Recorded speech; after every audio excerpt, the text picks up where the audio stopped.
Our top story check today takes us to Puerto Rico, where the financial effect of Hurricane Fiona when it comes to agriculture now exceeds the $100 million mark. And today we're hearing from a farmer on the island to hear how they're doing and recovering. Our Francis Felix reports. Farms around the island were harshly affected due to the passage of Hurricane Fiona. We talked with the owner of Finca Pastoreo in Dorado, who told us about the impact in production, the damage caused, and also what they are doing to get back on track. But it was worse than Maria. Those are the words commonly used by locals in the aftermath of Hurricane Fiona. Recent data confirmed that estimated damage to the agricultural sector due to Fiona exceeds $100 million. The main damage was to banana, coffee, and vegetable crops. Farm Pastoreo, in addition to eggs, sells meat, chicken, pork, and lamb. Their operations were impacted. The whole farm was flooded during the hurricane, something they didn't expect. It was the whole farm, but the area that was most affected was the laying hens, because we also have chicken for meat, but we had processed all those, so we didn't have any in the field. But nothing happened to our pasture pigs or our pasture cattle or beef or the sheep. All those animals are in good condition. I mean, the ones that couldn't handle the flooding were the hens, and we guess, I mean, that it was like a flash flooding, that the others were able to move and everything, but I mean, we had a problem, and they had places where they could go higher, but for some reason it didn't happen. So we don't know exactly what was the situation. It happened in the middle of the night, and it surprised us because we did the safety measurement to make sure that nothing would happen to them, but we were not expecting something worse than Maria. In Finca Pastoreo, almost 70% of the hens population was lost due to the flash floods of Fiona. More than 4,000 died, and there are about 2,000 in production, but still not enough for the increasing demand. The hardest part has been losing everything after hard work. The farm owner explained that local farmers are supporting each other during this time. These are very hardworking people, and we have very good relationship because we carry many of their products in our store, in our farm, and we see what happened after the hard work of planting and you know, having almost ready to harvest and then losing everything, so or a large part.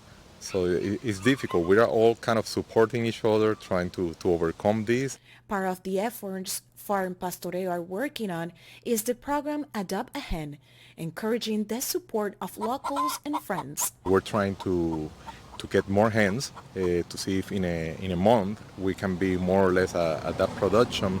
We have a program to adopt a hen where the customer gets 2 dozen of eggs. They pay a little bit more to help us restore the farm, but they can participate in that program that is a membership of 6 months. Padro confirmed that it will take the farm more than 6 months to fully recover and increase production.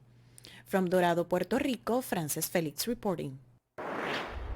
All right, thanks so much for that report, Francis. Well, meantime, the Grenada Tourism Authority hosted a dinner in New York City this week to introduce its new chairman, Randall Donland, to their key stakeholder partners in the travel trade. With remarks from the CEO of Grenada Tourism Authority, Petra Roach, saying, in quote, "Our chairman brings to the table entrepreneurial acumen and trade experience, which will serve Grenada well as we emerge from the shadows of the pandemic." Donland says he's excited to get started and he's looking forward to working with his new colleagues and elevate the destination's world-class offerings and to share with the world how special Grenada really is. The picture here on your screen is from South Florida Caribbean News. Well, meantime, Jamaicans are being urged to draw on the legacy, character, strength, and patriotism of the country's 7 national heroes as the nation celebrated National Heroes Day back on Monday, October 17th. In a message to the country, both Prime Minister Andrew Holness and the leader of the Maine said that by doing so, this will lead to the development of a better nation.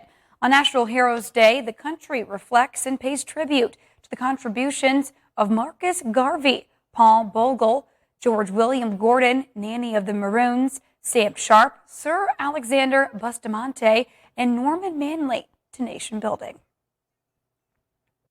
Our heroes, through their sacrifice and struggle, are extraordinary models and lessons in resolve, strength of character, grit, determination, selflessness, grace, and dignity.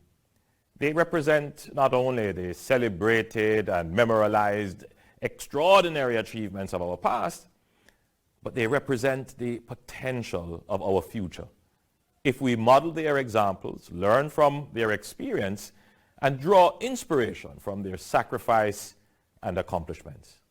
Our national heroes are memorialized and honored for resisting and challenging the institutions of slavery, oppression, racism, colonialism, and social injustice. As the struggle continues today, we must fight against those figurative shackles in our society representing the mindset and mentality which holds us captive and prevents us from realizing our full potential as a people and as a nation. Well, meantime, 221 outstanding Jamaicans were recognized at the National Honors and Awards Ceremony on National Heroes Day on the lawns of King's House. Well, meantime, a new reason to avoid those impulse purchases this coming up holiday season. There are now growing signs the days of free returns may be ending soon. Our Emily Akeda joins us now with what's sparking the change in retailers' policies and how shoppers get around it. It wasn't long ago that some retailers were refunding customers for an unwanted item and also telling them to keep it. Just keep those items and I'll give you the money back for it. Oh, I don't need them. I just need to return them. But now, some companies are taking a different approach to reduce the number of returns, demanding shoppers who want to mail something back help kick in for return shipping, a process that experts say has grown more expensive thanks to climbing transportation and labor costs. Retailers reporting a return cost on average 21% of the order's value. Returns are a place that are pretty costly for brands, and so they're taking a pretty close look at those. In 2020, shoppers sent back about $100 billion in merchandise they bought on the web.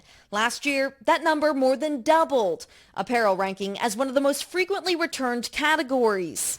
Why do I have like 4 inches of space on my waist? As more Americans like Jamie Casales are shifting their spending online. I really think twice before I put that order in at Abercrombie or Dillard's, like, okay, is this going to fit?